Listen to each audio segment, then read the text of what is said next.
Que si ton esprit est ouvert à recevoir, tu ne pourras recevoir que si véritablement ton cœur est disposé, ton cœur est ouvert. Tu ne peux recevoir que si véritablement, vraiment toute ta confiance est basée, se repose vraiment sur Jésus et Jésus seul. Voilà pourquoi ce matin, je t'invite à être attentif.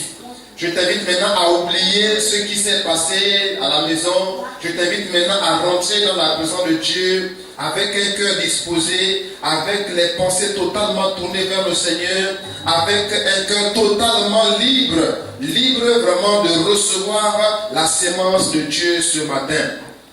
Alors, rentre au fond de toi maintenant et regarde à Dieu ce matin, regarde à Jésus ce matin.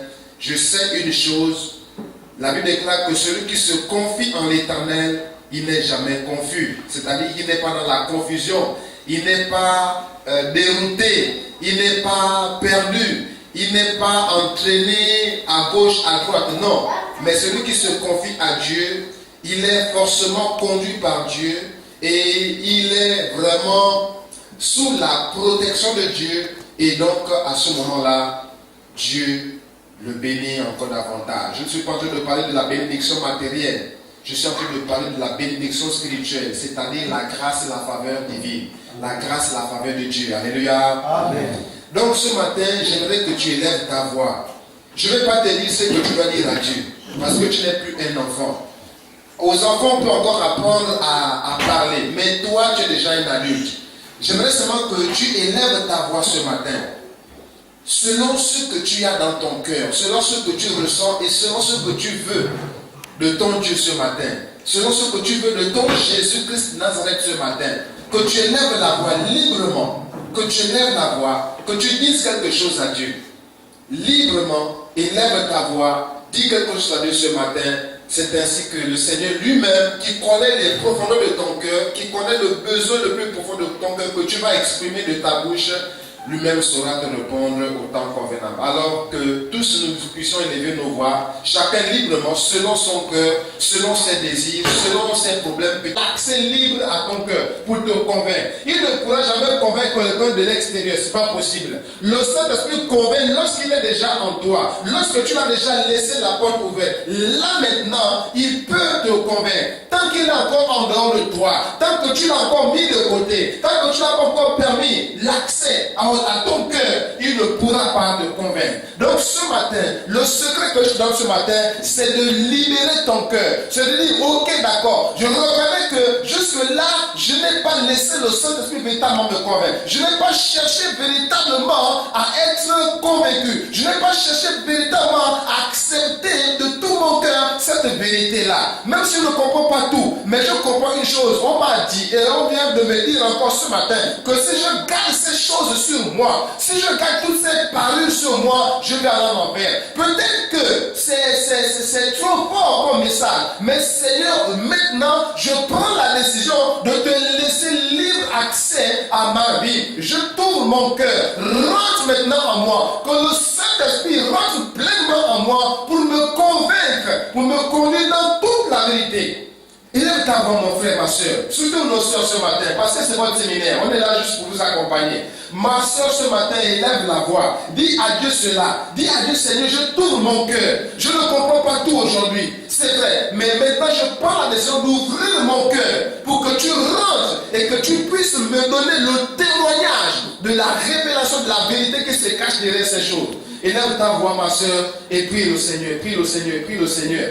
Prie au Seigneur, ne sois pas, comment dire ça, ne te laisse pas distraire par quoi que ce soit. Sois concentré, parce que c'est le temps que Dieu a permis, c'est le temps que Dieu t'a donné, c'est l'occasion que Dieu t'a donné. C'est ce moment que Dieu te donne maintenant. Après ce moment-là, tu ne connais pas ce qui peut se passer. Le moment que Dieu te donne, c'est celui-là maintenant. Donc c'est ce moment maintenant que tu dois prendre maintenant en considération et que tu dois vraiment profiter au maximum pour demander à Dieu de se révéler à toi. Demande à Dieu de se révéler à toi. Demande à Dieu de se révéler à toi. Demande à Dieu de se révéler à toi.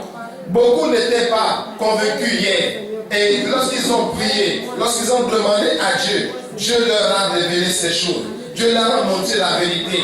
Le Seigneur peut aussi se révéler à toi. Le Seigneur peut aussi te montrer la vérité. Ne doute pas. Vraiment, ne doute pas. Parce que ces moments sont inscrits. Ne doute pas. Parce que ce jour est inscrit. Ce jour est marqué. Mon frère, ma soeur, surtout ma soeur, ne permets pas que ce jour-là te soit montré un jour comme témoignage contre toi. Vraiment, ma soeur, ne permets pas que ce jour-là ne soit mentionné devant les anges, devant le monde, devant le trône de gloire, comme un jugement contre toi. Au contraire, fais que ce jour-là soit marqué comme une pierre, vraiment, mais dans le livre des œuvres des saints.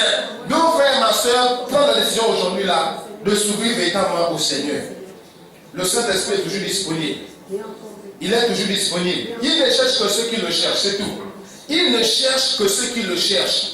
Autrement dit, le Saint-Esprit est disponible à s'ouvrir à toi, à t'ouvrir l'horizon, à t'ouvrir les yeux spirituels pour te montrer les vérités qui sont cachées. Et au-delà de ces moments, mon frère et ma soeur, va dans ta maison et continue à prier. Parce que le Saint-Esprit est capable de te révéler, de se révéler à toi, même dans ta chambre.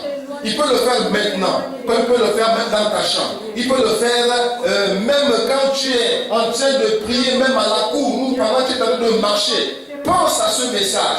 Pense à ce que tu as entendu ce matin.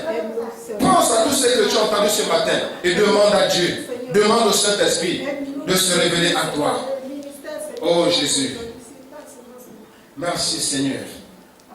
À toi la gloire. Merci Seigneur. On lève nos mains vers le ciel. Lève les mains vers le ciel, mon frère, ma soeur. Et demande maintenant que la rosée du ciel descende sur toi. Prie maintenant, demande que la rosée du ciel descende sur toi maintenant. Cette rosée-là qui va te rafraîchir le cœur. Cette rosée-là qui va, mouiller ton cœur. Le cœur de Pierre là, le cœur sera tellement mouillé par la rosée du ciel qu'il va être maintenant sensible. Pour que le Seigneur puisse faire son entrée véritablement. Pour que le Saint-Esprit agisse puissamment en ta faveur. Pour te révéler les vérités qui sont du ciel. Nous gardons nos mains levées et je vais prier. Éternel Dieu de gloire, tu es celui qui accomplit les paroles qui sont de la bouche de tes serviteurs. Tu m'as, oh Dieu, appelé, tu m'as établi, tu m'as envoyé pour porter du fruit. Et l'onction sur moi, c'est pour briser le joug. C'est pour briser les jougs. Alléluia. Voilà pourquoi, Seigneur, ce matin, éternel de gloire, le joug de l'ignorance, éternel de gloire, le joug, Seigneur, des raisonnements, le joug, éternel, de l'incrédulité, le joug, Seigneur, mon Dieu, mon roi, de doute sur toutes ces formes, éternel, mon Dieu, mon roi. Je viens contre tous ces jours-là maintenant au nom de Jésus. Je déclare que par l'autorité du nom de Jésus, que tous les jours qui pesaient sur le cœur de ton peuple tombent au nom de Jésus. Alléluia. Que ces jours-là tombent maintenant au nom de Jésus. Alléluia. Que les raisonnements soient renversés maintenant au nom de Jésus. Alléluia. Oh Seigneur de gloire, s'il y a un esprit, Seigneur mon Dieu, mon papa, de perturbation, Seigneur, qui est attaché à une personne, qui est attaché à une femme, Seigneur, ce matin, s'il y a un esprit des eaux qui est attaché au Dieu à une femme ce matin, Seigneur de gloire, qui se manifeste maintenant au nom de Jésus, qui se manifeste maintenant au nom de Jésus, qui se manifeste maintenant au nom de Jésus, qui se manifeste maintenant au nom de Jésus. Je t'ordonne, toi, esprit des eaux, si tu es là, manifeste-toi et pars au nom Je te l'ordonne au nom de Jésus. Je te l'ordonne au nom de Jésus. Oh, alléluia. Nous faisons silence. Le Saint-Esprit agit. Le Saint-Esprit touche. Le Saint-Esprit touche. Au nom de Jésus. Le Saint-Esprit touche. Au nom de Jésus.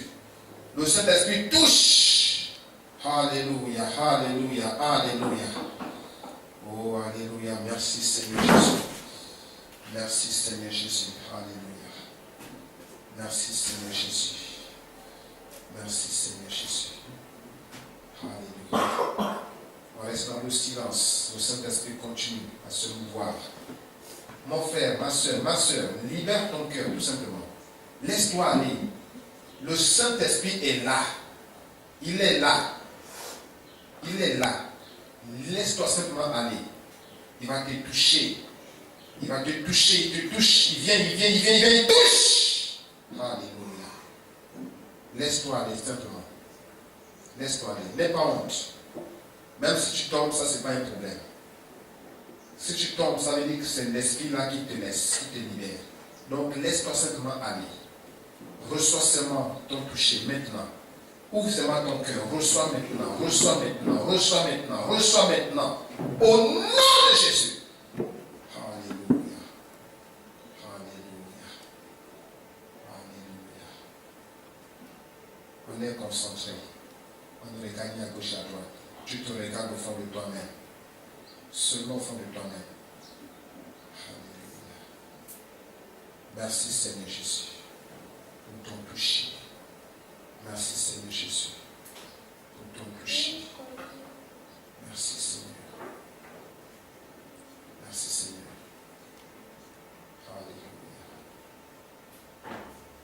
Alléluia. Éternel Dieu de gloire, je l'aime avoir ce matin vers toi. Car c'est de toi que nous vient le secours. Merci Seigneur de gloire pour ta servante que tu as touchée. Merci Seigneur parce que Seigneur, tu vas encore continuer à toucher. Tu vas encore continuer à te révéler Seigneur. Ce n'est que le commencement Seigneur. Tu as commencé quelque chose. Je sais que tu vas le parachever dans la vie de ton peuple. Tu agis selon ton temps, à ton rythme, selon Seigneur de gloire Papa, le temps que tu t'es imparti dans la vie de ce peuple. Je sais une chose, nous ne t'évoquons jamais en vain, parce que tu es le Dieu de la vie. Alléluia. Je sais que tu vas encore continuer à faire. Je sais que tu vas encore continuer à manifester. Alors Seigneur de gloire, je t'invoque ce matin, que ta rosée encore descende, que ta rosée rafraîchisse les cœurs, que ta rosée, oh Dieu, puisse maintenant ramollir les cœurs, rendre les cœurs maintenant sensibles, au nom de Jésus. Que la dureté des cœurs soit maintenant ôtée au nom de Jésus. Et que les cœurs soient maintenant sensibles au nom de Jésus. Merci Seigneur de la gloire. Je bénis ton nom Seigneur pour ce que tu vas encore continuer à manifester. Alléluia. Merci Seigneur. Merci Seigneur. Merci Seigneur. À toi la gloire. Je viens sceller cela. Ton œuvre de délivrance en faveur de ton peuple ce matin. Je scelle cette œuvre dans le nom puissant de Jésus. Que l'ennemi n'ait aucun accès. Au nom de Jésus. Va jusqu'au bout, Seigneur de gloire. Fais jusqu'au bout. Au nom de Jésus. Au nom de Jésus. Au nom de Jésus. Merci Seigneur. Que le peuple de Dieu dise Amen. Amen. Alléluia. Sois acclamé le Seigneur.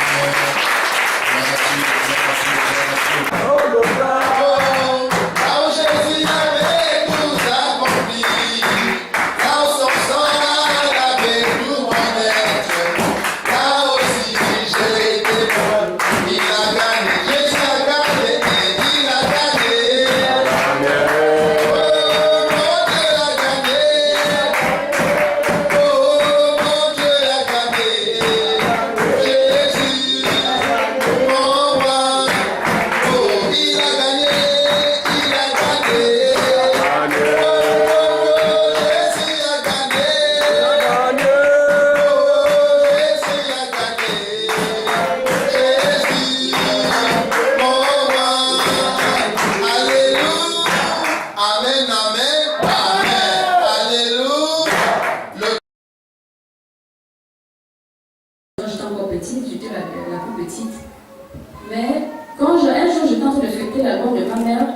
un album, enfin une photo sur laquelle j'étais posée sur un living en fait. Le living est là par exemple, ça c'est là où on pose les appareils, je ne sais pas trop. Mais la partie vitrée, là où on met les verres et les assiettes cassables là, il y avait un gros serpent là. Donc il a mis le serpent là-bas et il m'a posé dessus comme ça. Il adorait les serpents. Donc ça c'était le plus grand de ces serpents. Et à part ce gros serpent, il avait encore beaucoup dans les cages. Donc il gardait les serpents, il gardait les chiens. Il gardait aussi les singes. Ce que Satan te pousse à faire sur la terre, tu ne te réponds pas, il te rattrape avec ça en enfer.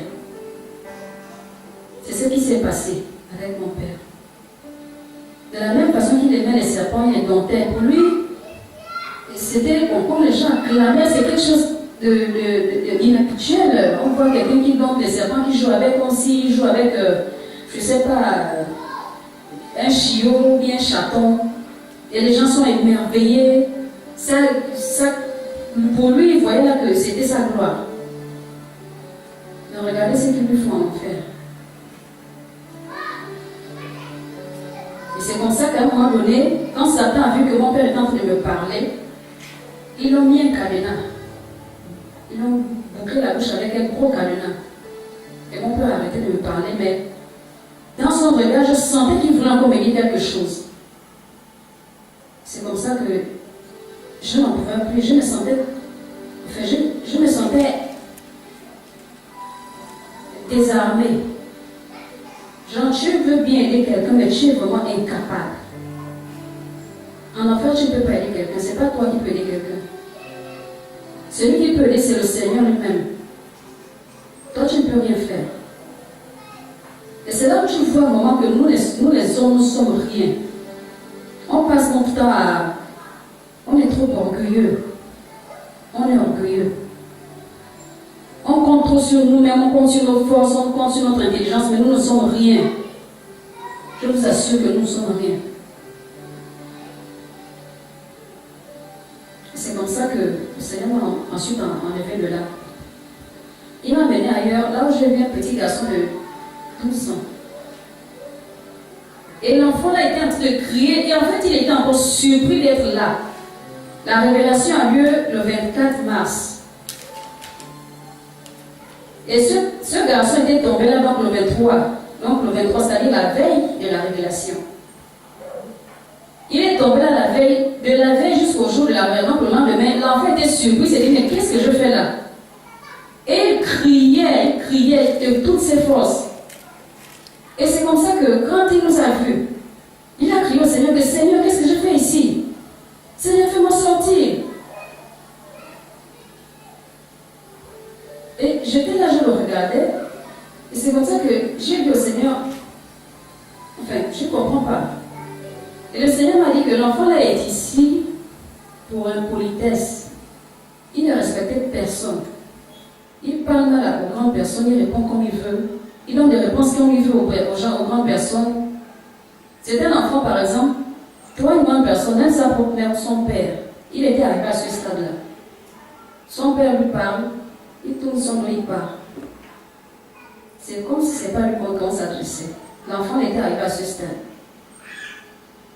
Et qu'est-ce qui s'est passé? C'est que ce jour-là, le Seigneur en avait marre. Instruisons nos enfants. Éduquons nos enfants. Parce que sa mère avait chaque jour du chagrin. Le père ne savait plus quoi faire. La mère, elle priait. Le père, bon, il tâtonnait. La mère a tellement prié, Seigneur, qu'est-ce qui ne va pas avec cet enfant? Seigneur, touche l'enfant. Seigneur, réveille-toi. Seigneur, fais quelque chose. L'enfant disait que c'est un orgueil. Quand la mère le prend et le conseille un peu, parce qu'il faut conseiller, il faut taper, c'est vrai. Il faut aussi présenter la parole à l'enfant. Il faut aussi punir. Tout cela, ça ne peut pas manquer dans l'éducation d'un enfant. Malgré tout ça, l'enfant là, ce n'était pas son problème. Et La goutte d'eau, c'est que l'enfant là, il adorait suivre le dessin de ce manga. Le dessin de celui qui a les cheveux comme ça, à Sangoku. Voilà. Le dessin de Sangoku. C'était ça son problème. Il pouvait, lui, de jour, il est là. Il suit le dessin de Sangoku. C'est comme ça que le Seigneur l'a enlevé de la terre. Et l'a jeté en enfer. Donc, je pose la question du Seigneur, parce qu'au cours d'une révélation, j'avais vu une petite fille de 5 ans en enfer, en train d'être torturée avec sa mère. C'est vrai, la mère faisait plus de départements que la fille, mais à un moment donné, elle se retrouvait dans le même département à cause du vernis à ongles. La mère était coiffeuse, tout ce qu'elle faisait sur elle, elle faisait ça sur l'enfant. Et qu'est-ce qui s'est passé? C'était son seul enfant. La fille n'avait que 5 ans. Pour que son salon de coiffure puisse prospérer, elle est allée voir un ganga. Un ganga vient lui faire des choses, des rituels. Elle a fait. Au début, ça allait bien, il n'y avait pas de sacrifice. Elle voulait plus. En temps, elle sortait aussi avec un homme marié. L'homme marié lui donnait aussi beaucoup d'argent. Mais elle voulait encore plus. C'est comme ça que le ganga va dire, ok, comme tu veux plus. Les génies ont dit que tu sacrifies ton enfant. La femme n'en a pas eu froid aux yeux. La femme n'en a pas eu froid aux yeux. Elle s'est dit, je peux encore faire des enfants. Ce n'est qu'un enfant. Elle a sacrifié sa propre fille. Mais comme la petite fille de 5 ans, à 5 ans, vous savez, nous ne sommes pas Dieu pour nous mettre souvent à la place de Dieu pour raisonner. Pour dire que, comment Dieu, mais un enfant de 5 ans, par quel moyen lui aussi peut passer pour envoyer un enfant de 5 ans en enfer? Tu n'es pas Dieu pour raisonner à la place de Dieu. Garde ta place. Dieu est souverain. Parce que Dieu sait comment il passe aussi pour sauver les enfants. Il sait par quel moyen. Parfois, entre les enfants, ils s'évangélisent. Le Seigneur peut même passer par un programme, je ne sais pas, même un programme télévisé, l'enfant peut être un jour, il tombe sur ça. Ça s'adresse à l'enfant. Le Seigneur parle même par les couleurs, par la nature. Il va dire que la nature elle-même ne vous enseigne pas. Même la nature. Le Seigneur a sa façon de s'adresser aux enfants pour les ramener à lui. Donc arrêtons de juger Dieu, parce que c'est un grave péché. J'ai posé la question, Seigneur, comment se fait-il que l'enfant de 5 ans, j'ai vu, tu m'avais amené ici, j'avais vu une petite fille de 5 ans entrer le plus en enfer. Comment est-ce possible? Il m'a répondu qu'il y a même des enfants de 3 ans en enfer. Moi, je me disais que 5 ans, c'est le dernier niveau. Que bon, les gens de qui la population de l'enfer, ça commence à 5 ans et ça monte. Mais il va descendre jusqu'à 3 ans. Et c'est comme ça, il m'explique ceci. Il y a même des enfants de 3 ans ici en enfer. Des enfants de 3 ans qui sont très éveillés et qui savent déjà très bien faire la différence entre le bien et le mal, mais qui choisissent en toute conscience de faire le mal. Je les enlève de la terre, parce que si je les laisse, ils seront beaucoup plus dangereux qu'un adulte qui, persévérant dans le mal, peut ôter 3000 vies. C'est pas moi qui parle. Vous me voyez bien en train de lire. C'est la réponse du Seigneur par rapport aux enfants. Ça veut dire que s'il laissait les enfants, la catégorie là, même quelqu'un qui est dans la sorcellerie qui sacrifie tous les jours, le nombre de personnes qui sacrifient, c'est rien comparé à la qualité d'enfant qui vit avec force. Mais pourquoi Satan attaque les enfants de ce à ce point? La réponse est simple. Nous sommes adultes, on va à la déesse par la grâce de Dieu. Mais les enfants, c'est la jeunesse, c'est demain qui va nous remplacer, c'est l'église. Donc Satan prend déjà de l'avant. Pendant que Dieu t'envoie quelque part, toi tu es en train de marcher, Satan court. Satan prend déjà les devants.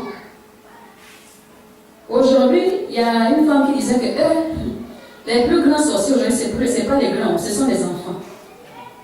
Mais c'est vrai, c'est vrai. La solution, c'est quoi? C'est de prier. Dieu est souverain.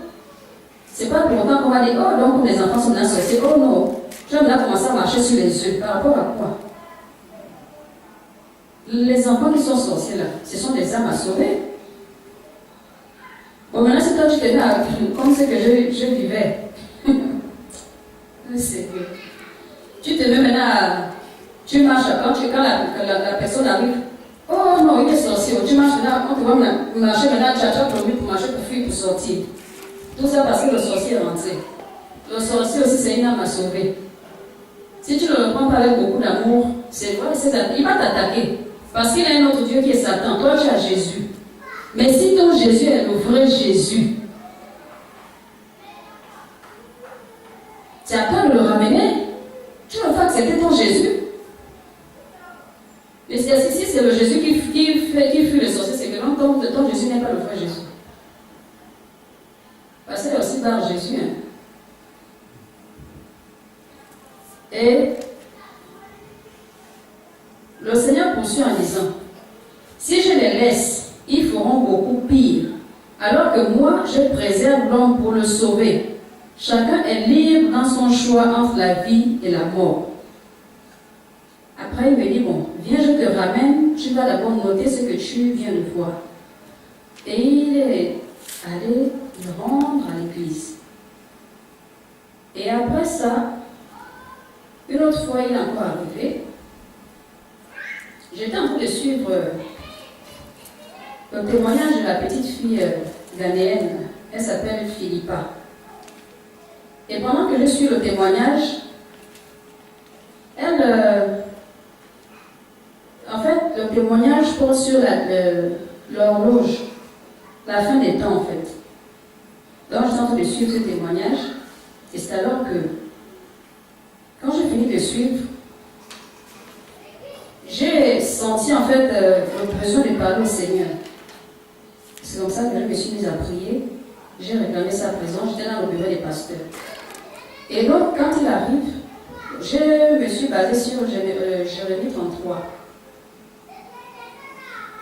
Invoque-moi, je te répondrai, je te révélerai les choses cachées que tu ne connais pas. Et donc, je l'ai invoqué. Et c'est alors qu'il arrive. Quand il arrive, il était glorieux. Il avait une longue robe blanche, avec une ceinture en or autour de sa taille. L'aspect de son visage était très, très, très glorieux. Et quand il est arrivé, il m'a tendu sa main. J'ai regardé d'abord les marques sur ses mains et ses pieds aussi ont des marques des clous de la crucifixion. Et les marques là sont encore toutes fraîches. C'est pas comme vous voyez par exemple, hier, quelqu'un a eu une grave blessure et on a mis peut-être des bandages et ce matin, ça a l'air de commencer à guérir. Les marques sont encore fraîches. Pourquoi? Parce que ce pourquoi il s'est donné en sacrifice, c'est comme si ça a été vain, parce que nous continuons à pécher. Et tant que le péché continue, les marques vont toujours être fraîches.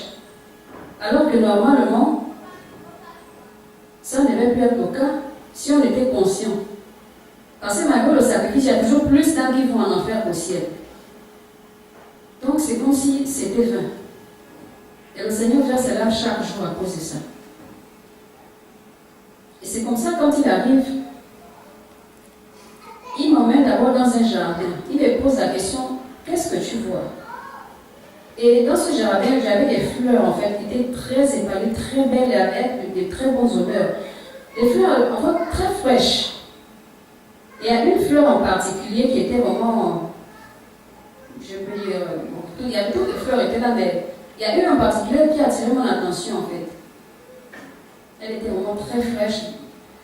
Je ne sais pas comment, en tout cas la plus fraîche. Et voilà.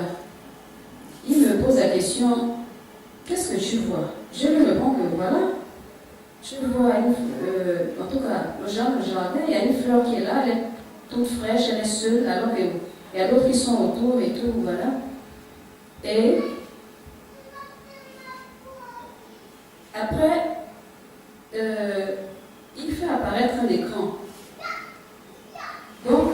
à ce moment-là, c'est comme si en fait, on était toujours sur le jardin, dans ce même jardin, mais le jardin a maintenant un autre aspect. L'aspect était comment? C'est que, vous voyez un peu comme dans le désert, la terre était craquelée en fait, des fissures partout. Tu sens que vraiment la sécheresse, comme pas possible. Et la même fleur, je savais moi-même que c'est la même fleur que j'avais d'abord vue. Mais là maintenant, elle était sèche. Les feuilles sont tombées, c'est seulement le tronc qui est resté debout comme ça, mais qui était sec, tout noir. Et le désert a été du genre, quand tu vois par exemple un petit arbuste ici, tu vas encore voir un autre à peut-être 100 mètres, et ainsi de suite. Et c'est comme ça qu'il me pose encore la question, qu'est-ce que tu vois? Je lui explique ce que je viens de vous expliquer. Et après, il me dit, c'est ainsi que finissent de nombreux chrétiens.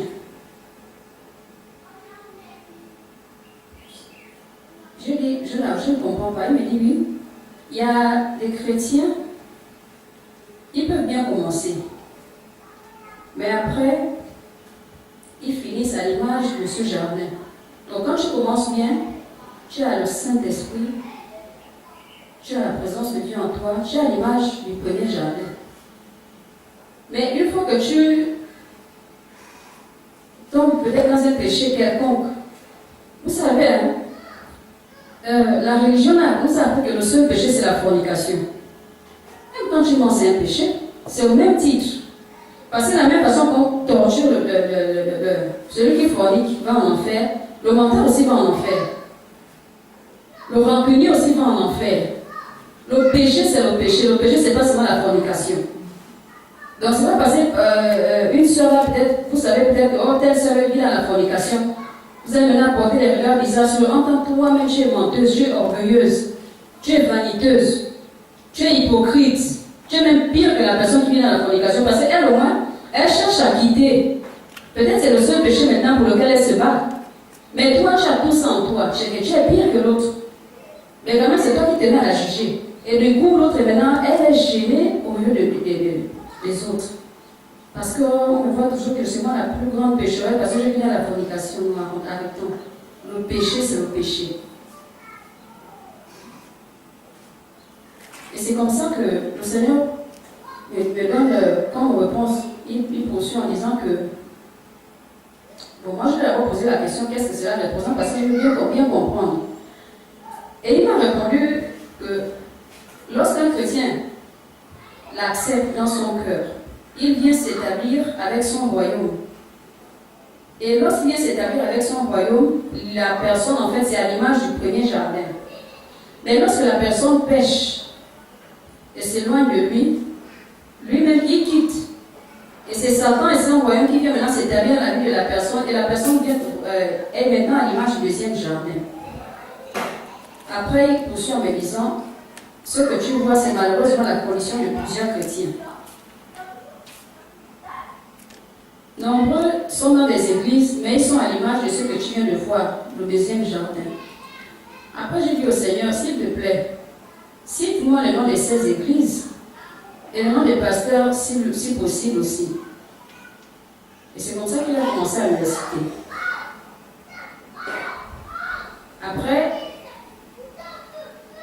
Après, il a poursuivi en me disant, ces églises ont laissé entrer le monde chez elles et le malheur pas. Le monde qu'ils ont laissé chez elles, rentrer chez elles sont les parures. C'est une abomination à mes yeux. Après, il poursuit en disant, tous ceux qui rejettent mon message de la sanctification du corps, de l'âme et de l'esprit ne me servent pas. Dis à mes serviteurs de faire très attention, de ne pas faire rentrer la mondanité dans mes assemblées, car je travaille dur pour les garder dans ma sélection. Si vous êtes là aujourd'hui, c'est que le Seigneur vous a sélectionné dans vos familles. Donc, saisissez cette grâce-là. Saisissez-la vraiment de toutes vos forces pour demeurer dans sa présence. Et le Seigneur poursuit en disant, vous devez faire comme moi, Jésus-Christ de Nazareth. Malheur à quiconque fait partie de ma sélection et sort. Je ne le ferai plus rentrer dans mon sein, car ma grâce va à son terme. Je vais bientôt vous enlever avec moi. Et après, il me dit, viens voir quelque chose. Et quand il me dit ça, il m'amène en enfer. Nous sommes rentrés par une porte qui était un peu légère. Parce qu'il y a plusieurs entrées. Moi, je ne savais pas qu'il y a plusieurs entrées qui mènent en enfer. Donc, on est rentré par une porte. La porte était un peu légère. Et donc, il m'a mené dans une section là où j'ai vu un homme enchaîné, les deux bras en haut comme ça. Et vous voyez les chaînes des films qu'on suit, les films de l'esclavage. Le noir là s'appelle comment? Utakinte. Les grosses chaînes là. C'est avec ces chaînes qu'on a enchaîné cet homme. Et il saignait beaucoup. Et qu'est-ce qui se passe? Il a enchaîné debout. Quand je l'ai vu, en fait, lui, il était d'abord normal. Après, c'est désagrégé sous la force des flammes de feu. Et quand je l'ai regardé, c'était un homme blanc. Qu'est-ce qui se passe? C'est que les démons se sont mis au moins à une certaine distance de lui, 20 mètres par là. Il y a un là qui a pris l'arc. L'arc, vous connaissez l'arc. Il a mis la flèche. Et quand il a mis sa flèche, puisqu'il s'est mis à une certaine distance, quand il a mis la flèche, il a lancé et ça a transpercé l'homme. Donc, hormis le fait qu'il a déjà les mains condamnées en haut, il faut encore ce genre de flèche en face de lui. Et hormis ça, il y avait encore un autre démon qui venait auprès de lui. En fait, le démon avait un gros poignard. Et ce démon-là pouvait mesurer au moins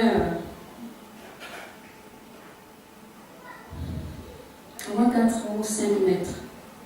Il était énorme. Si bien que, quand je regardais le pasteur qui souffrait sous cette torture-là, et le démon qui était énorme, c'est comme un enfant avec sa poupée. Comme les bébés jouent, les enfants jouent souvent, mais c'était comme ça. Vous voyez un peu la différence. Et déjà, quand une âme tombe en enfer, je vous assure que là où vous êtes assis, vous avez la force. Et quand une âme tombe en enfer, toutes tes forces te quittent.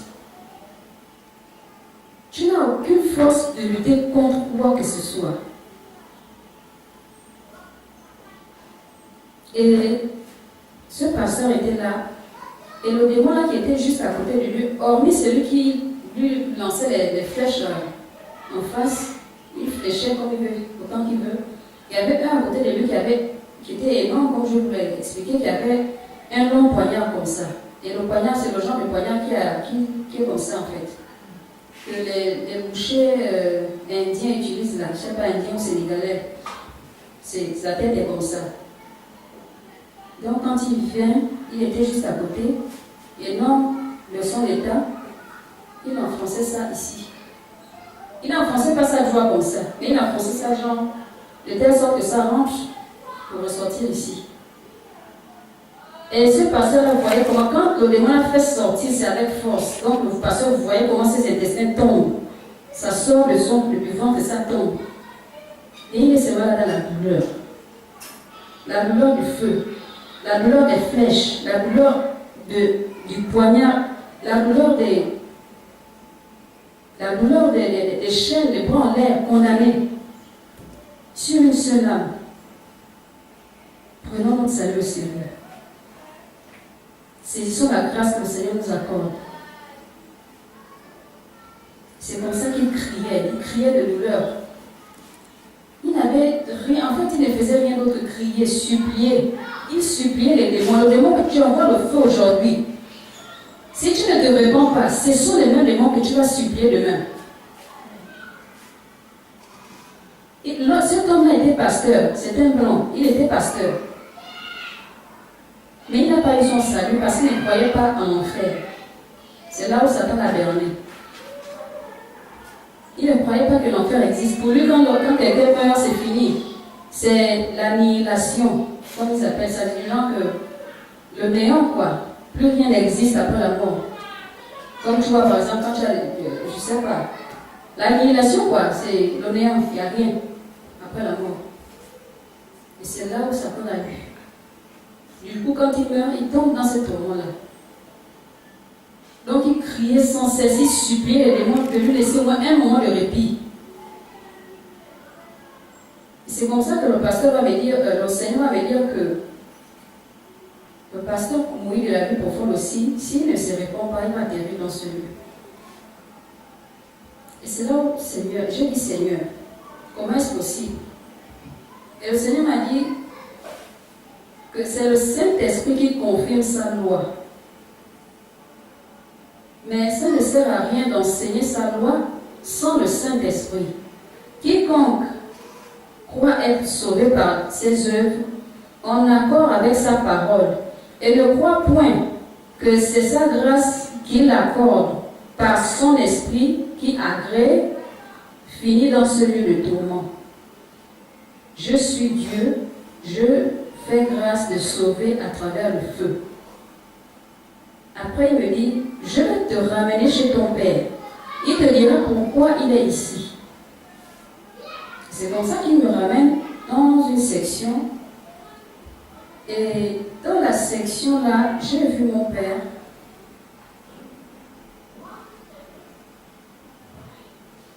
La façon dont les démons l'ont mis,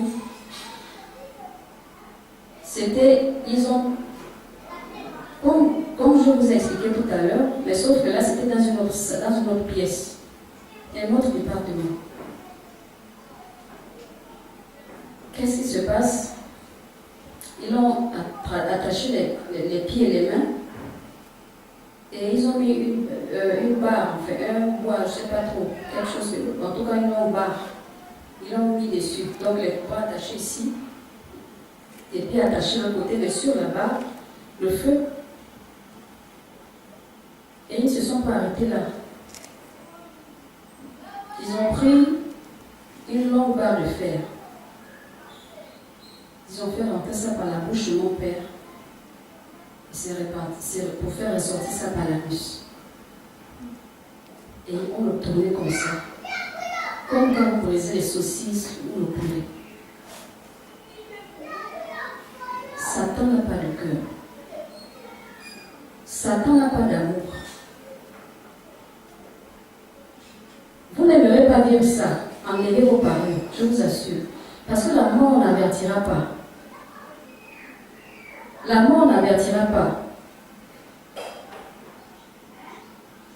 Je dis souvent à ma fille, la première fille, elle va bientôt prendre 13 ans. Je lui dis souvent, c'est pas parce que tu es né de mon ventre que Dieu va me demander la permission s'il veut te prendre. C'est faux. Dieu est Dieu. Et là où je suis, si Dieu veut me prendre, il ne va pas demander la permission à ma mère, ni mon père. Il est Dieu. C'est lui qui m'a créé. Eux, ils n'ont été que les canaux. Le salut est personnel. Mais comment est-ce que tu le prépares? La mort n'a pas d'avertissement. Elle frappe et c'est tout. Quand elle frappe, elle continue sa route pour continuer à les frapper. C'est ça son travail. Mais comment est-ce que tu prépares ton éternité? Ce n'est pas pour quelques secondes que tu vas vivre ça. C'est pour l'éternité. De la même façon qu'il y a la vie éternelle, il y a aussi la mort éternelle. C'est pourquoi en enfer, les âmes se reconstituent. La torture, tout de suite, boum, l'âme se reconstitue et ça recommence. C'est pour l'éternité, en attendant déjà même le lac de feu. Les âmes sont tourmentées de cette manière-là. Mais quand viendra alors le lac de feu, ce sera pire. Et donc, on le tournait comme ça, comme si ils sont en train de briser, je ne sais pas, ils sont en train de le briser. On le tournait avec force. Et il criait sans cesse au stade où, à un moment donné, quand tu as trop crié de douleur, tu n'as plus de force. Mais, en fait, la voix aussi part, en fait. Et c'est ce qui s'est passé. Il n'avait plus de voix, mais il criait toujours. Bon, tu sens que la personne crie même si la voix ne sort pas. Et c'est comme ça, quand il nous a vus, il a commencé à me parler. Il m'a dit, ma fille, j'aurais dû être vrai. Premier point. Ma fille, j'aurais dû être vrai. Quand il est mort, il était pasteur. Après avoir fait le son, ces choses qu'il faisait dans les sectes, il a pris sa retraite. Après la retraite, bon, on entend un jour qu'il est pasteur. Des années, depuis des années. Et dans son église, il ne prêchait pas le dépouillement. Je ne sais pas ce qu'il prêchait parce que lui, il vient à Libreville. Il était téqué. Moi, je suis ici à Libreville avec les autres. Je ne sais pas ce qu'il prêchait. Donc, je ne peux pas dire avec exactitude que voilà non. Mais selon ses propos, il dit bien, j'aurais dû être vrai. Attention à la manière dont tu viens vers le Seigneur. C'est quelque chose de palpable. Je l'ai vécu. Je suis là devant vous. Ce n'est pas des histoires que je viens raconter. Je l'ai vécu. Mon propre père me dit, j'aurais dû être vrai. Il poursuit en disant, j'étais menteur, bien que pasteur. Je n'avais pas accepté de me conformer à la voie du Seigneur Jésus. J'étais toujours sorcier. Je n'avais pas quitté la secte des 3 frères dans laquelle j'étais. Dis à tes frères que je leur demande pardon. Même si ça ne va pas diminuer mes souffrances que je vis ici, mais qu'ils me pardonnent quand même. Et toi aussi, pardonne-moi. Je t'ai séparé de ton vrai père. Et c'est de ma faute si il ne t'aime pas. Ma fille, j'ai fait tellement de mal. Parmi les gens que j'ai tués, j'ai retrouvé quelques-unes ici qui me tourmentent aussi. Ah, que ma peine est grande. Vous avez entendu parler peut-être d'Orlando? Orlando.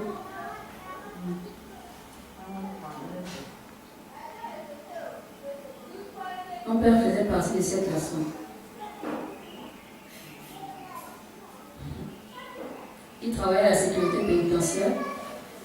Et quand il fallait exécuter les gens, il faisait partie.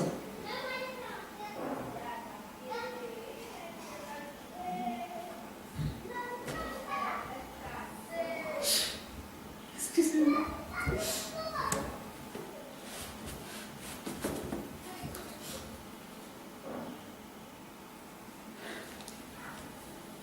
Alléluia.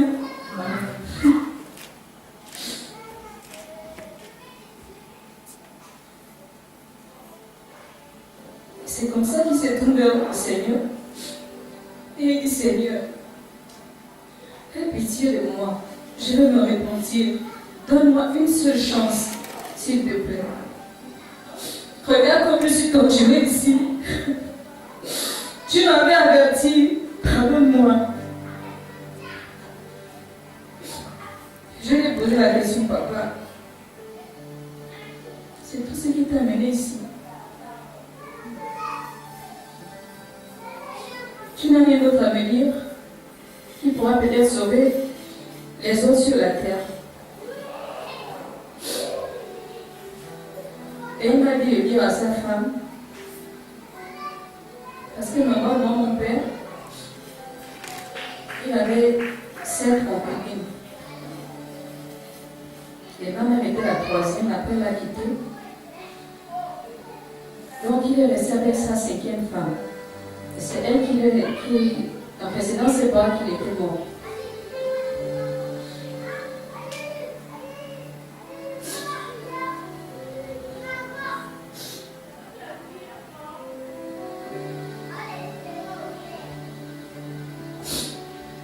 Il me dit de dire à sa femme et à mes autres frères ici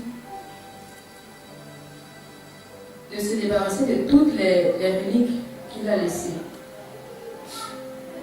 La relique n'est pas seulement le flacon, mais le tissu que quelqu'un a donné qu'un féticheur a donné à quelqu'un avant sa mort. Si quelqu'un, avant sa mort, aimait peut-être porter une paire de babouches, et que après la mort de la personne, pour partager ces choses. Et toi, tu prends cette paire de babouches sous prétexte que bon, c'est un souvenir, elle met sa paire de babouches, c'est une relique pour toi.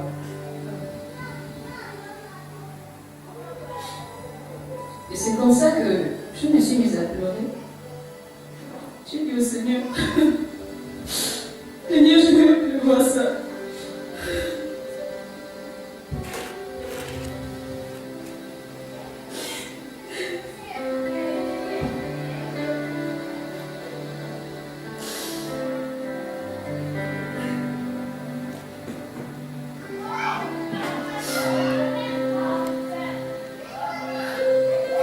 J'ai dit au Seigneur, fais-moi sortir, je ne veux plus voir ça. C'est plus fort que moi. Je veux que tu me fasses sortir d'ici. Je ne veux plus. C'est plus fort que moi, ça me dépasse. Fais-moi sortir d'ici, Seigneur. Et c'est comme ça, le Seigneur est en train de m'amener. Et pendant qu'on a le coup tourné, papa me crie. Il me dit, dis à ta mère de cesser de prêcher. Aucune femme pasteur n'entre au ciel. Elle vient tout en enfer. Ce lieu n'est pas fait pour vous. Et toi aussi, je ne veux pas te voir ici. C'est comme ça que le Seigneur m'a ramené. Il m'a ramené et en chemin, on s'est mis à dialoguer. Il m'a dit, je lui ai posé la question, Seigneur, est-ce que c'est réel que les femmes pasteurs n'entrent pas au ciel et qu'elles atterrissent tout en enfer? Et le Seigneur m'a dit ceci, oui. J'ai demandé alors, mais comment, enfin, qui leur parle alors et qui leur demande de créer des églises, de se comporter comme des hommes à l'estrade, en fait, de prêcher, de faire des services de délivrance, de guérison et tout ça, de faire des programmes comme des hommes, comme des pasteurs, des hommes pasteurs. Et c'est comme ça que le Seigneur me répond, je n'ai jamais appelé une femme à être pasteur. J'appelle la femme à être évangéliste, prophétesse, servir dans différentes tâches dans les bâtiments d'une assemblée. Mais tout de suite, Satan commence à les dérouter. Et comme le péché mignon de la femme, c'est l'insoumission, elle va tout de suite écouter le diable pour la pousser à la rébellion. Plus elle l'écoute, plus son cœur s'endurcit et elle devient incapable de m'obéir. Satan prend alors les rênes de sa vie et se conduit en Dieu pour cette femme. Je lui ai dit, j'ai présenté en fait la situation d'une sœur qui nous avait dit que c'est Dieu qui l'avait dit de diriger l'église, enfin ça c'est une des prières de l'église, mais les offrandes aussi. Donc je posais cette question, Seigneur, c'est toi qui lui as dit de vivre des dîmes, des offrandes et des dons. Il m'a répondu qu'il n'a pas appelé cette femme pour l'œuvre qu'elle est en train de faire. Il n'est pas un lieu de confusion. Il poursuit en disant, je n'ai jamais donné à une femme le flambeau. Athalie était une femme rebelle que Satan avait inspirée. Mais même malgré son massacre, je m'étais réservé au petit Josias qui monta au pouvoir très jeune. C'est pour te dire que quand, bien même s'il manquerait des hommes, je susciterai un enfant à qui je donnerai le flambeau pour conduire mon peuple en terre sainte. Je suis attentif à vos requêtes. C'est pour le préserver du péché. C'est pour le préserver du péché que je garde encore certains détails sur sa femme. Là, il me donnait maintenant des recommandations sur un frère.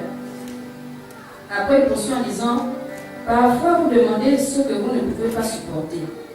Et après, il a disparu et il m'a laissé dans l'église. Et lorsqu'il est parti, donc, sous sa recommandation, je vais commencer à noter ce qu'il m'avait déjà montré. Maintenant, je vais vous partager la révélation d'un pasteur qui n'avait pas voulu écouter le Seigneur. Et ce pasteur, il prêchait la prospérité, la guérison et tout ça, le faux évangile. Alors que le Seigneur lui avait déjà fermement recommandé de prêcher sa sainte doctrine. Ce pasteur n'avait pas voulu écouter. Donc, il avait continué à prêcher sur le faux évangile jusqu'au jour où le Seigneur lui avait pris. Donc, cette révélation date du 29 mars 2018. On était en prière avec les frères à la cellule, l'ancienne cellule avec le pasteur Maurice. Et pendant qu'on était en train de prier, le Seigneur m'a d'abord montré une cuve pleine de sang. Et le sang coulait à flot et au point où il ne restait plus assez en fait. Après, il m'a dit de manière audible, ce sang que tu vois, c'est mon sang que j'ai versé pour la sanctification de mon église que j'ai tiré du monde. La petite quantité qui reste est suffisante pour le peu de brebis qui sont encore dans le monde. C'est largement suffisant pour les sauver. Après, j'ai vu quelque chose, un mécanisme en fait. Le mécanisme en fait, c'était le système du monde. C'était un peu comme, je ne sais pas comment vous le décrire. Le système du monde avec tous ces mondes et toutes ces logiques en fait. C'était comme un cerceau, comme on voit un peu la jante d'un vélo. Et c'était dans une grange. C'est comme ça que c'est dit que c'est le système du monde. Et après, il y avait comme une forte lumière en fait qui scintillait dans la salle. Et le Seigneur m'a dit de le suivre. Quand je l'ai suivi, nous sommes allés. Nous avons pris en fait, c'était pas le même chemin qu'on prenait. On a pris donc un chemin, bon je ne sais pas trop parce que c'était rapide en fait. Donc le départ pour la cellule et l'arrivée dans cette partie de l'enfer c'était rapide. Donc je n'ai pas eu le temps de bien voir juste là où on passait. Et c'est pour ça que l'endroit où on était des gens comme dans une grotte en fait. Et il m'a semblé que ça vivait. Cette partie de l'enfer, la vie en fait. Et plus on avançait, plus ça devenait ténébreux. Donc le Seigneur a laissé de la place à un de ses anges. Lui-même, il a disparu. Donc j'étais en train de marcher avec l'ange et il y avait une forte lumière qui émanait de l'ange qui me permettait de voir au juste là où on passait. Et à un moment donné, il m'a dit d'attendre. Quand il m'a dit d'attendre, c'est à cause des ténèbres en fait. Quand il m'a dit d'attendre, la lumière est devenue encore plus vive. Et on a continué à marcher. Donc, nous sommes arrivés dans une section là où j'ai vu plusieurs groupes d'âmes en fait qui étaient liés au niveau des reins ici, par une corde. On va lire Ésaïe 3.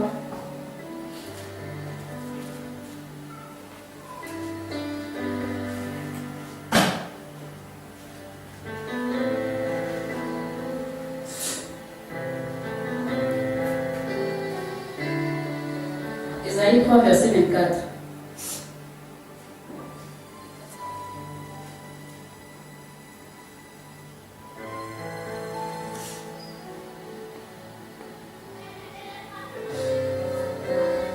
Au lieu de parfum, il y aura de l'infection. Au lieu de ceinture, une corde. Au lieu de cheveux bouclés, une tête chauve. Au lieu d'un large manteau, un sac étroit. Une marque flétrissante au lieu de beauté.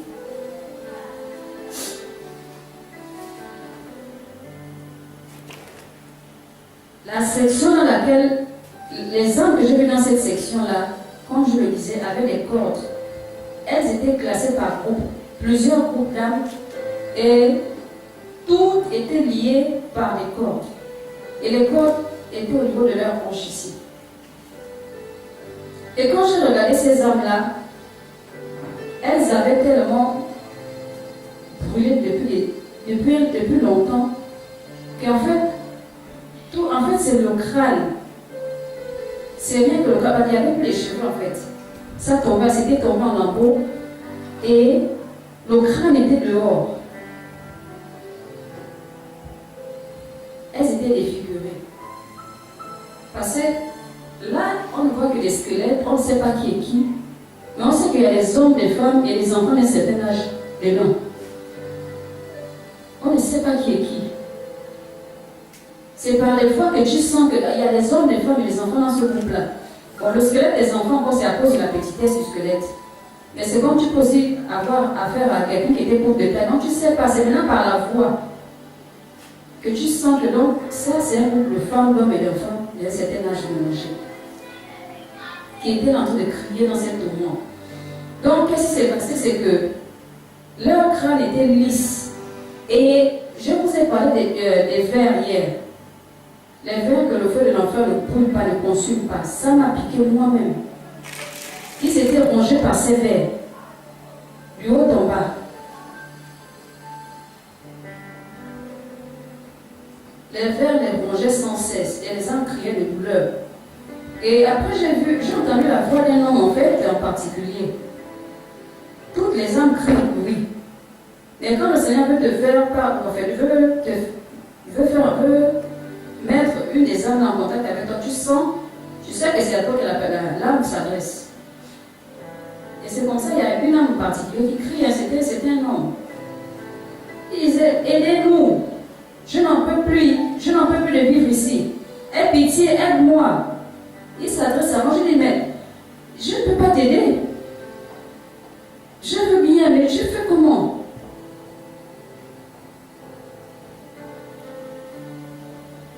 Et c'est comme ça que je me suis mise à pleurer. Et après, l'homme me poursuit en me disant, s'il te plaît, quand tu seras de retour sur terre, dans le monde, dis aux gens de cesser de mettre les faux cheveux. Nous sommes dans ces tourments éternels à cause de ces choses.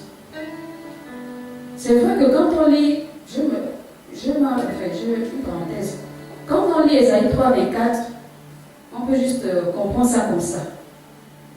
Mais c'est les âmes liées à cette partie de la Bible, le secteur c'était ça.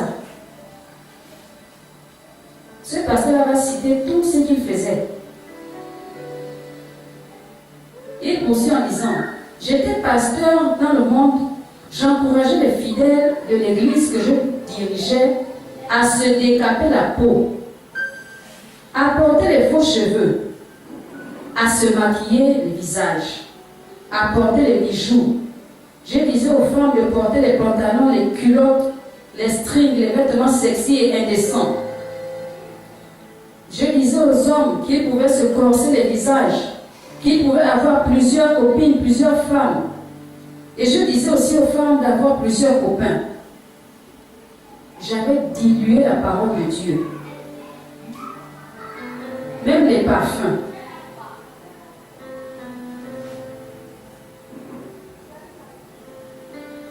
Mais le Seigneur me reprochait toujours. J'ai commencé à mentir comme ça à cause de l'amour de l'argent. Pendant 4 ans, le Seigneur m'avait fait grâce de me repentir. Mais je me disais qu'il allait toujours me faire grâce. C'est là le problème des gens. Il va me faire grâce. Demain. Dieu est le Dieu de la grâce, Dieu est amour. L'amour de Dieu n'a pas empêché ce pasteur de tomber en enfer. L'amour de Dieu ne peut pas t'empêcher de tomber en enfer si tu es rebelle, si tu ne te conformes pas à ce qu'il te dit. Dieu est amour, oui. Mais les hommes tombent en enfer avec la parole Dieu est amour là. Ce n'est pas parce que Dieu est amour que tu es forcément sauvé, parce que Dieu est amour. L'amour de Dieu consiste à te ramener sur sa voie, mais si tu ne veux pas, c'est ton choix d'aller en enfer. C'est savoir c'est ton choix d'aller au ciel. Le Seigneur, cet homme l'a poursu en disant, je me disais qu'il allait toujours me faire grâce parce qu'il m'aime. Le jour de ma mort, je n'ai rien compris. Je n'ai rien vu venir. C'était subite. J'ai atterri directement ici. Et moi, dans mes pleurs, j'ai crié, moi, pasteur, tu connaissais la vérité. Mais comment tu as pu avoir ce courage? Je ne comprends pas. Explique-moi. L'amour de l'argent va t'amener jusqu'à changer l'évangile au point de mettre ton âme en danger. Et c'est comme ça. Il me répond en disant, s'il te plaît, va dire au monde que ces choses sont vaines. Dis-leur de rechercher seulement Jésus-Christ par sa parole. Toute cette section que tu vois souffre les tourments de l'enfer à cause de ces paroles. Dis au monde que c'est réel. Dis-leur de ne pas venir ici. C'est pas fait pour eux. Et après, il a commencé à crier, de l'eau, s'il vous plaît, de l'eau, aidez-moi. Et pendant qu'il criait comme ça, le feu a pris la forme d'un fouet. Le feu, les flammes de feu. Ça a pris la forme d'un fouet. Ça l'a frappé avec une force. Et ça l'a tourné. Ça l'a jeté. Parce que pendant qu'il s'adresse à moi, le Seigneur l'amène d'abord vers moi. Donc, automatiquement, il quitte d'abord la section, la corde dans laquelle ils étaient. Je ne sais pas comment le Seigneur a fait ça, mais il s'est dégagé. Donc quand le feu prend la forme du fouet, quand ça le fouette, ça le tourne comme vous voyez le tourbillon. Après ça l'a cassé en deux. La partie du squelette d'en haut est tombée de l'autre côté, la globale est tombée de l'autre côté, mais malgré ça, ça l'a ramené dans sa section, dans la corde. Et la corde, là, qu'est-ce que les démons faisaient? Les âmes sont entassées dans le groupe. Donc, ils ont entassé, collé. Même la boîte d'allumettes, quand tu fais comme ça, les tiges bougent. Ça veut dire qu'il y a de l'espace. La boîte, ça veut dire aussi qu'il y a de l'espace parce qu'il y a de l'huile quelque part. Mais je vous assure qu'ils étaient collés. Je ne sais pas comment vous... Vraiment... Donc, qu'est-ce que les démons faisaient? Pendant qu'ils les ont attachés, collés comme ça, par les hanches là. Quand ça les prend là-bas, l'autre tire là-bas, donc chacun serre. Au point où il serre, donc toutes les âmes se cassent à ce niveau. Après, elles se reconstituent et les tourments recommencent dans les flammes. Rongés aussi par les vers. Les vers là, quand ils arrachent, c'est même là où ça se multiplie. Les vers rongent depuis le cerveau, le crâne, pardon, jusqu'en bas. C'est quoi les phalanges, non? Jusqu'aux phalanges. Et plus ils enlèvent, les hommes arrachent les vers, automatiquement ça revient même encore en force en fait. Je peux me dire peut-être x5.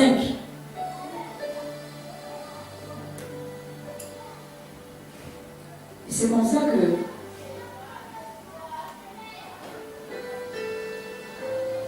quand ça l'a coupé en deux, en même temps ça l'a jeté dans le département, je regardais ça toujours en pleurant. J'étais embarrassée, j'étais malheureuse, en même temps j'étais troublée. En fait, moi-même aussi, c'était quelque part pour moi un tourment moral. Quelque part moi-même aussi, j'étais tourmentée moralement en fait. Et c'est comme ça que le Seigneur m'a ramenée à l'église. il m'amenait, il me donnait des instructions. Il me donnait des instructions. Et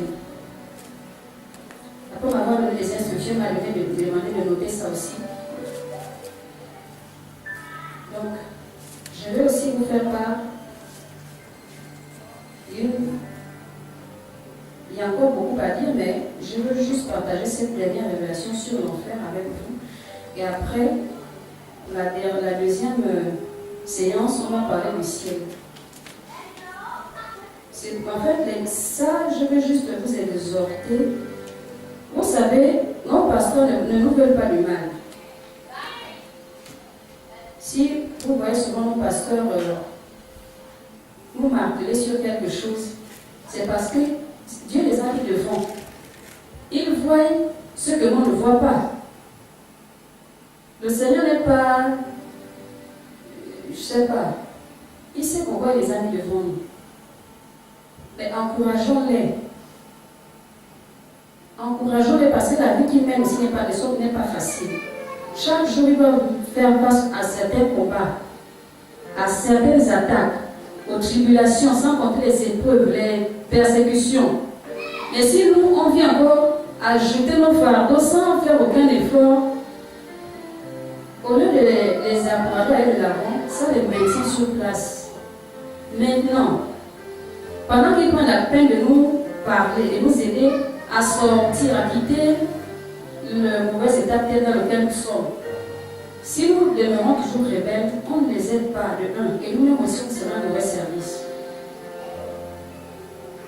Et c'est ce qui fait en sorte qu'il y a beaucoup de pasteurs qui ont dû traverser de l'autre côté. Parce qu'à vous prêcher la vérité, les hommes n'ont pas voulu céder. Et vous savez, la sainte doctrine là, c'est combattu par Satan depuis des siècles. Parce que pour Satan, il veut effacer ça complètement de la terre. Parce que c'est par là qu'on peut avoir accès au ciel. Mais pour le peu de pasteurs qui nous prêchent encore la vérité, encourageons-les. Il y a beaucoup, c'est pas facile. Beaucoup ont traversé de l'autre côté parce que c'est des divisions de ah non, pas là, non. Faucher comme ça, l'argent ne peut pas. Moi, je préfère aller prêcher la prospérité et puis j'ai l'argent. Parce que beaucoup de femmes fuient la prospérité, elles fuient la sainte doctrine à cause des parures. Elles aiment les parures, donc du coup, elles sont obligées d'aller maintenant là. Dieu est amour là-bas. Vous finir en enfer avec les parures. Mais à ne pas être chargé comme ça. Vous finir là où il ne faut pas. L'enfer n'a pas été créé pour nous. Et quand le Seigneur met des gens devant nous, encourageons-les parce que le plus souvent, c'est nous les femmes qui envoyons les pasteurs en enfer. Ce n'est pas les hommes. Parce que quand on prend l'homme, on prend la femme. La personne que Satan a beaucoup dénaturée, c'est la femme. L'homme, il met sa chemise, il met son pantalon, ses chaussures, il est parti. Mais la femme, tant qu'elle n'a pas frotté la crème de Jennifer Lopez, elle n'a pas mis la coiffe de Rihanna, elle n'a pas mis le maquillage de je ne sais quoi, elle n'a pas mis tout ça. Même 2 heures de temps pour la trouver, elle est toujours de s'apprêter. Le mari a dit, mais bébé, lui, en moins de 5 minutes, il a fini, mais la femme est toujours là. Attends encore un peu, je tire ici. Attends, je fais encore comme ça. Ce sont les femmes qui amènent qui envoient les pasteurs en enfer, ce n'est pas les hommes. Je vous assure que la preuve, la population de l'enfer, la population qui domine en enfer, ce sont les femmes, à cause des parures. Mais au ciel, il y a moins de femmes, plus d'hommes. Mais pourtant, dans les églises, il y a plus de femmes que les hommes. Mais pourquoi ce contraste? Oui, vous voyez pas qu'il y a quelque chose qui ne va pas. Beaucoup de femmes dans les églises, peu d'hommes. Mais en enfant, on trouve beaucoup de femmes. On fait quoi finalement dans l'église? Si c'est pour finir là-bas. Attachons-nous au Seigneur. Amen. Donc, quand le Seigneur est arrivé, c'était au cours d'une séance de prière, le 22 juin 2018. Et quand il est arrivé, il m'a dit, viens, je vais te montrer quelque chose. Il poursuit en disant, beaucoup de mes enfants se disent que je tarde à venir. Et ils se livrent à des préoccupations qui n'en finissent pas. Pendant qu'il me disait ça, quand on était en en train de marcher et on a emprunté un chemin qui était vraiment sombre, comme l'enfer de toute façon avec toutes ces voies d'accès sont sombres. Et on est arrivé, c'était vraiment sombre à l'intérieur, genre là, comment dire, je n'ai même pas cherché à regarder en fait autour. Parce que je savais déjà que là on va en enfer, oui, c'est exact, avec l'odeur et tout ça, je n'aime pas ce lieu. Même le plus souvent quand il m'amène en enfer, je n'aime pas en fait. C'est pas un lieu adapté pour nous. Et c'est comme ça que quand on marchait, ça sentait en même temps de mauvaises odeurs, l'odeur de l'humidité, l'odeur du confiné, vraiment de très fortes et mauvaises odeurs. Et plus on avançait à l'intérieur, plus le Seigneur s'attristait et les larmes coulaient de son visage. C'est comme ça que nous sommes arrivés à un endroit où j'ai vu les âmes que les démons ont mis dans le mur. Je vais vous expliquer ça comment. Les démons ont pris les âmes. La salle de laquelle on s'est trouvé là, le mur était plus grand que là. Le mur était, en fait, l'épaisseur du mur, quoi. C'est du genre, ils ont enterré les âmes jusqu'ici. Donc tout ça, c'est dehors. Tu peux voir les âmes. Tous sont au mur comme ça là. Tous les murs sont pleins. Les âmes là sont pleins comme ça. Entassés au mur comme ça là. Donc, entassés au mur, enterrés au mur jusqu'ici. Donc tout l'inférieur est dans le mur et l'extérieur est dehors. Là, à un moment donné, quand par exemple, vous êtes, même quand par exemple tu es courbé dans ce sens, à un moment donné tu as mal ici. Donc qu'est-ce qui se passe, c'est que les âmes sont donc enterrées jusqu'à ce niveau. C'est du genre que il y a certains qui sont obligés d'essayer de prendre appui sur le mur avec ses deux mains comme ça, pour essayer de soutenir la place là. Mais pendant que toi tu veux prendre appui sur le mur, mais tu mets la main sur la tête de l'autre, l'autre aussi ne va pas se laisser faire. Donc imaginez un peu. Donc ils sont là, chacun crie, oh yo, c'est comme des vers de terre maintenant qui sont en train de s'entremêler. Chacun crie de douleur, chacun essaie de... Non, et puis ils sont serrés, ils sont collés, c'est terrible. Et hormis ça, il y a la chaleur du feu qui les tourmente. Je ne sais pas comment Satan a fabriqué ce mécanisme-là. Je ne sais pas. Il y a la chaleur du feu qui les tourmente. Hormis ça, quand les démons viennent se mettre en face de lui, je ne sais pas, on appelle ça comment? Sur terre, les gens qui adorent la boisson, quand ils boivent les liqueurs, ils boivent les bières, je ne sais pas ce que ça leur fait. Moi-même, j'ai vu ça, dans Jean ne m'enlève pas les soucis. La raison qui donne, non, ça enlève les soucis. Moi, ça ne m'enlève pas les soucis. Je ne sais pas ce que ça donne juste. Sur terre, c'est la bière, c'est l'alcool. Mais en enfer, c'est de l'acide. L'acide, on sait très bien ce que l'acide fait. Quand on te verse l'acide, ce qui est sûr, c'est que ça te défigure. Et l'acide est même capable de t'enlever une partie. Parce que normalement, quand on jette l'acide sur quelque chose de très sensible, par exemple, je ne sais pas trop, mais selon les situations de certains scientifiques, si par exemple c'est un corps comme ça, on jette, si par exemple on verse l'acide, tout ça, ça disparaît, va rester seulement une partie comme ça. L'acide est très dangereuse. Mais c'est l'acide que les démons s'achètent, c'est vertu à jeter sur les âmes là-bas. Et quand ils versent l'acide comme ça, la flamme vient, pour ça fait comme si vous voyez un peu quand on verse l'essence dans le feu. Et les âmes étant en train de crier de douleur, et toutes les âmes là-bas sont nues. Elles criaient de douleur, elles criaient de... En fait, tu es incapable, même quand tu es... J'avais eu une attaque comme ça, j'étais une fois... C'est l'année passée, j'étais chez ma mère, j'avais une attaque comme ça. Et ça m'a fait vraiment expérimenter comment les paralytiques se sentent. Si déjà tu perds l'usage de tes pieds, tu n'es pas habitué à travailler avec tes mains, mais tu te sens dans une incapacité et tu es mal à l'aise en fait. C'est ce qui se passe avec ces âmes, c'est ce qu'ils ressentent. Et c'est comme ça que, après, pendant on est en train de passer, quand je voyais ça, on dépasse cette zone, on arrive dans une autre section qui est vraiment placé les clous, comme vous voyez un peu le sol comme ça, mais une vaste étendue. Les clous là sont des grands clous, donc je peux dire, je ne sais pas s'il y a des énormes clous, je n'ai jamais vu des énormes clous, déjà avec ce que Satan avait pour le Seigneur, c'est quand même énorme. Mais les clous que Satan a placés, ce sont les clous de cette dimension-là. Et ça avait au moins la grosseur comme mon doigt, mais de cette hauteur-là. Donc ils ont placé ça. Les têtes, en fait, par exemple, voilà un clou. Ça c'est la tête et ça c'est la place qui pique là, qui est pointue. Ils n'ont pas placé ça comme ça, ils ont placé ça comme ça. Donc la place piquante là qui est pointue en haut. Ils ont mis ça sur tout le sol, je ne sais pas comment ils ont mis ça sur toute l'étendue du sol. Et les âmes devaient marcher dessus. Les clous étaient collés, c'est que ça remplaçait en quelque sorte le sol. Ils incitaient les hommes à marcher sur cette clou-là. Au moment où on descend, vous marchez. Les hommes qui refusent de marcher, ils les frappent, ils les causent toutes sortes de tourments qui passent à leur tête. Et les démons n'ont pas de bonnes idées.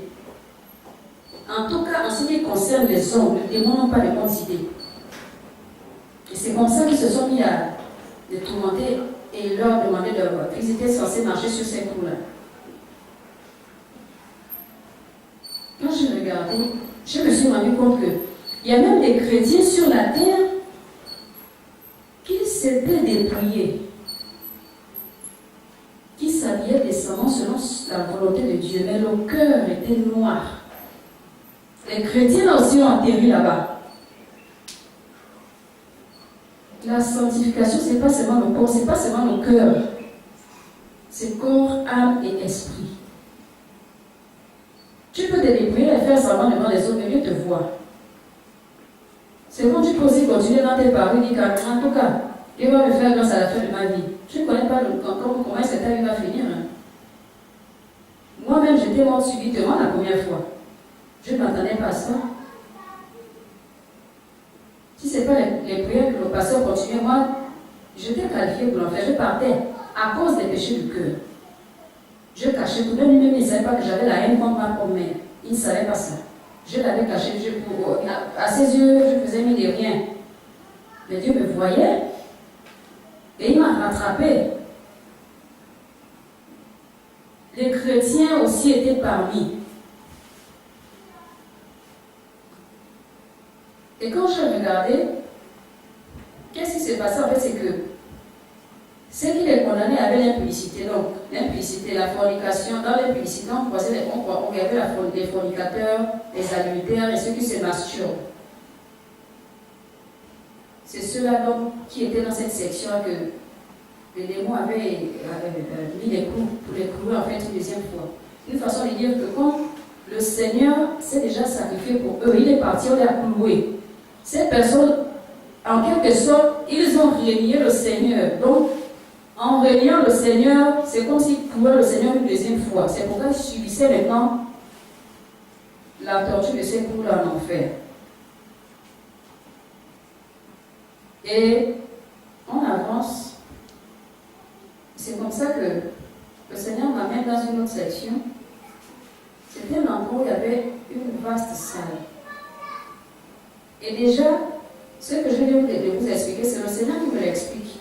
Il me dit, ceux qui sont enfoncés à moitié dans le mur, ceux que les démons avaient enterré le bas dans le mur et laissé le haut, ce sont les chrétiens du message de la sanctification totale, corps, âme et esprit, qui menaient une double vie. Ils allaient à l'église, mais ils vivaient dans l'impudicité, donc la fornication, l'adultère, ils se masturbaient. Et ceux qui avaient cloué, ceux qui avaient des clous, c'était des chrétiens qui m'avaient accepté, de marcher selon ma doctrine. Mais il se trouve qu'au moment de l'adversité, il réunit à Christ. Il y a des chrétiens comme ça aussi. Lorsque la persécution arrive au Seigneur, c'est toujours vos parents, il veut faire des retours. Et pour le Seigneur, il explique que c'était comme s'il me cloue une deuxième fois. Donc, quand on arrive maintenant dans l'autre section, j'ai vu, c'était une grande salle, très sombre. Et dans cette salle, à l'angle, comme vous voyez un peu l'angle ici, l'angle là-bas, et les deux autres angles, il y avait de gros tuyaux. Vous voyez un peu les PVC là. Voilà, mais c'était des énormes PVC. Donc ils ont disposé ça, ils ont fait ça comment? Quand, normalement, bon, un PVC vient, c'est rond. Mais ils ont coupé ça en fait, au milieu. Quand ils coupent au milieu comme ça, ils ont mis ça à l'angle comme ça. Un autre aussi à l'angle ici. Donc, c'est chaque moitié à un angle en fait. Les quatre côtés les quatre angles de la salle. Donc, qu'est-ce qui s'est passé? Et en bas, ils ont mis des cercueils. Donc, un cercueil là-bas, un cercueil là-bas, un là-bas et un là-bas. Qu'est-ce qui s'est passé? C'est que j'ai commencé à m'interroger, mais qu'est-ce qui ne va pas dans la salle? Le Seigneur a gardé son calme. Il savait que je me questionnais. Il ne m'a pas répondu. Mais comme il ne faisait rien, il ne disait rien aussi, j'ai senti que, il veut juste que j'observe ce qui va se passer. Il y a un des tuyaux qui a commencé à faire le bruit. Et ça, c'est quoi? En fait, on est en bas. Le tuyau qui fait le bruit, je sens qu'il y a quelque chose qui arrive dans le tuyau là. Ça fait le bruit. À un moment donné, donc ça tombe. Les cercueils sont ouverts, mais dès que la chose tombe, ça se referme. Ça, c'est quoi? Quand je regarde, automatiquement que la chose est tombée dans le cercueil, ça s'est fermé, les démons sont sortis de je ne sais où. D'autres avaient des couteaux, de longs couteaux. D'autres avaient des longues lances. D'autres avaient des flèches. D'autres avaient des épées. Chacun avait un objet contendant. Et quand ils sont arrivés, ils ont ouvert le cercueil tranquillement. Ils ont déjà arrivé. Je regarde, donc c'est un homme, tout nu.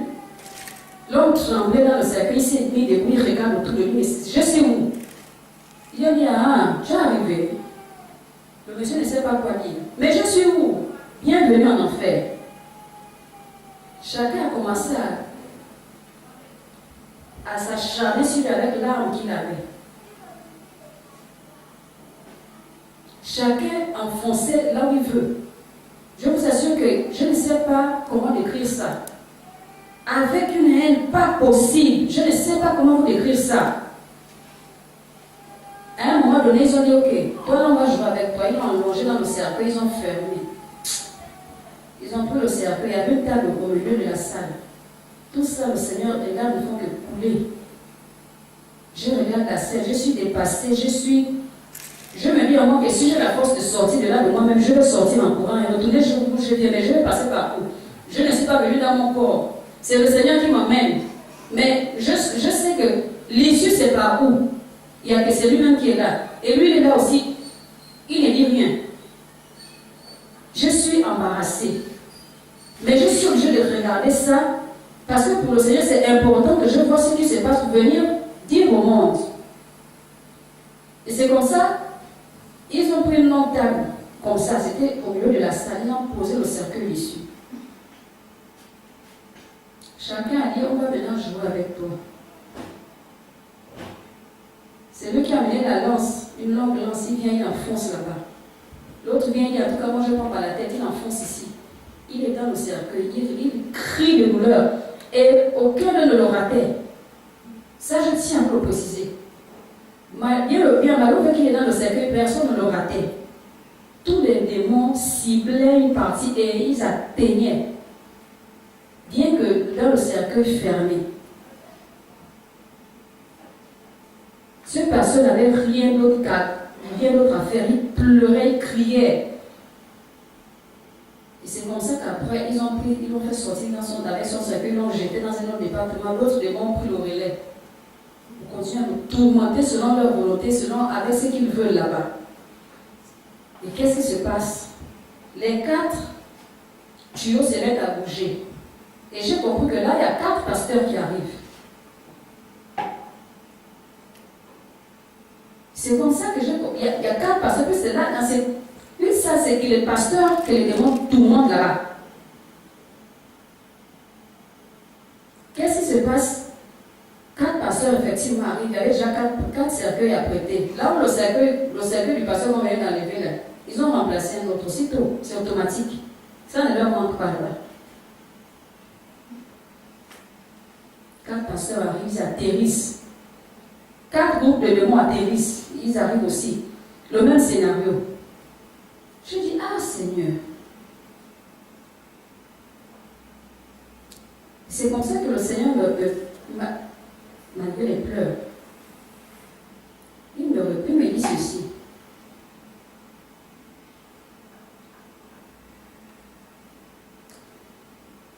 Ce sont les pasteurs qui ont, durant leur vie, et ceux qui ont, une fois dans leur vie, prêché le message de la sanctification totale. Certains n'ont pas prêché ça pour longtemps. Satan les a séduits avec l'argent, le pouvoir, et ils ont cédé. Mais ils ont oublié que Satan est le père de la rancune. D'autres ont souffert, persévérant dans la prédication de ce message, mais ils ne le pratiquaient pas eux-mêmes.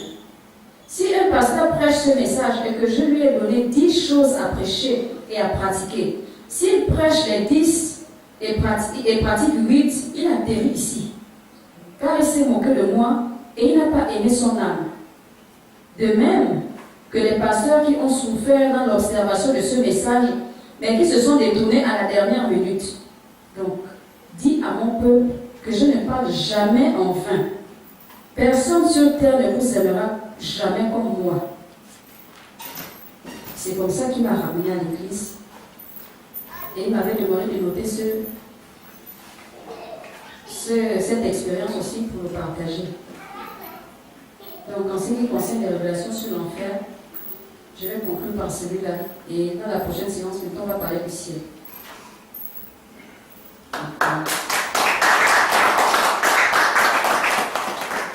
Amen, amen. Shalom, shalom, shalom. Shalom. Ok, donc vous avez écouté. Maintenant, s'il y a des questions, alors vous pouvez poser des questions avant qu'on ne prenne une pause.